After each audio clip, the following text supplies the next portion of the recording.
Hello, দেখেন আমাদের এই গুগল শিটে কাজ করার সময় কিছু এন্ট্রির ক্ষেত্রে অ্যাড্রেস এবং এই জিপ কোড এই দুটো অপশন দেওয়া থাকে না, বা অনেক ফাইলে এই দুটো অপশন নাই।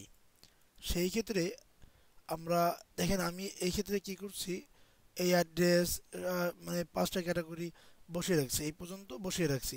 কি বসাই নাই? স্টেট অ্যাড্রেস, সিটি, স্টেট এবং zip code. Address, city, state এবং জিপ কোড এই চারটা অপশন বসাই নাই, কারণ সিটে আছে দুটো অপশন, সিটি এবং স্টেট। তা কি করলাম, এই সিটি এবং স্টেটটারে আমি কপি করলাম, এই সিটি এবং স্টেট দুটোকে আমি কপি করলাম। এরপরে গুগল ম্যাপসে যাব।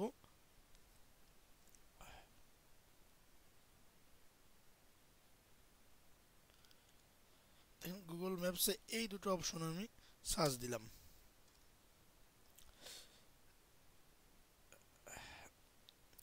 সার্চ দেওয়ার পরে দেখেন এই যে এরকম এরকম আসছে। হ্যাঁ, কী করবো, একটু নিচের দিকে যাব, একটু নিচের দিকে যাব, একটু নিচের দিকে গেলাম। দেখেন আটু আটু নিচের দিকে গেলাম। মানে মাউসটা যদি নিচের দিকে টানি তাহলে কিন্তু একটু ওয়েট করলে, মানে 2-1 সেকেন্ড ওয়েট করলে কিন্তু মাউসটা আরও নিচের দিকে আমাদেরকে নিয়ে যাবে। হ্যাঁ, আরও নিচের দিকে নিয়ে যাবে।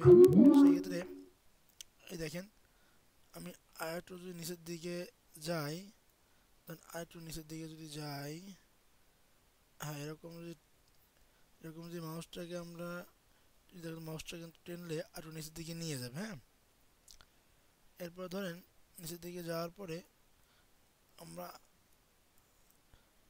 যতটুকু সম্ভব চেষ্টা করবো নিচের দিকে যাওয়ার, বেশি নিচের দিকে গেলে এটা ভালো।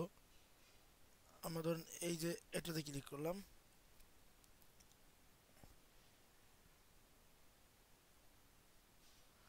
দেখেন এটাতে ক্লিক করার পরে এবার দেখেন অনেক এখানে কিন্তু অ্যাড্রেস বা ওরকম কিছু আসে নাই। তাই আমরা এর পার্শ্ববর্তী একটা দেখি, এখানে একটা ইউনিভার্সিটির পার্শ্ববর্তী রয়েছে, আমরা ইউনিভার্সিটিতে ক্লিক করলাম।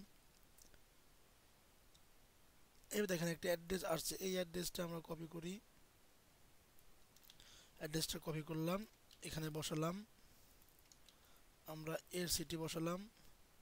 হুম, এর স্টেট হলো এম এ বসালাম, এর জিপ কোড বসালাম, কত সালে হয়েছে সেটা বসালাম। হ্যাঁ, বসালাম, এবারে কন্টিনিউ দিলাম।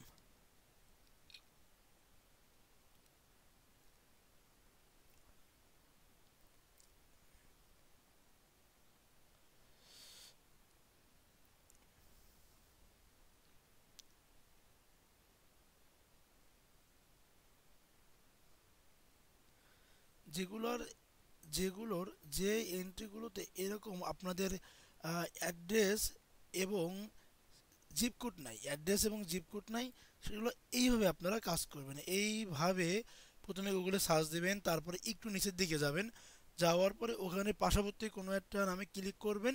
ক্লিক করার পর যে অ্যাড্রেসটা পাবেন সেই অ্যাড্রেসটা নিয়ে ওইখানে বসাবেন। তবে কি একটু নিচের দিকে নামবেন, কাছাকাছি না, বেশ একটু নিচের দিকে যাবেন। হ্যাঁ, দেখেন আমার কিন্তু এই এন্ট্রিটা কল ভেরিফাই পর্যন্ত চলে আসছে। তার মানে কি এখানে কিন্তু আর কোনো সমস্যা নেই। তাহলে কি আমার এই এখানে অ্যাড্রেস বা জিপ কোড না থাকা সত্ত্বেও কিন্তু আমি কাজটা করতে পারলাম। অপস প্রবলেম আমরা দেখলাম না, ইওর প্রবলেম দেখালো না, কোনো প্রবলেম কিন্তু আর ফেজ হলো না। তাহলে কি আমাদের একটু বেশি নিচের দিকে নামতে হবে। হ্যাঁ, এইভাবে কাজটা করবেন। আল্লাহ হাফেজ।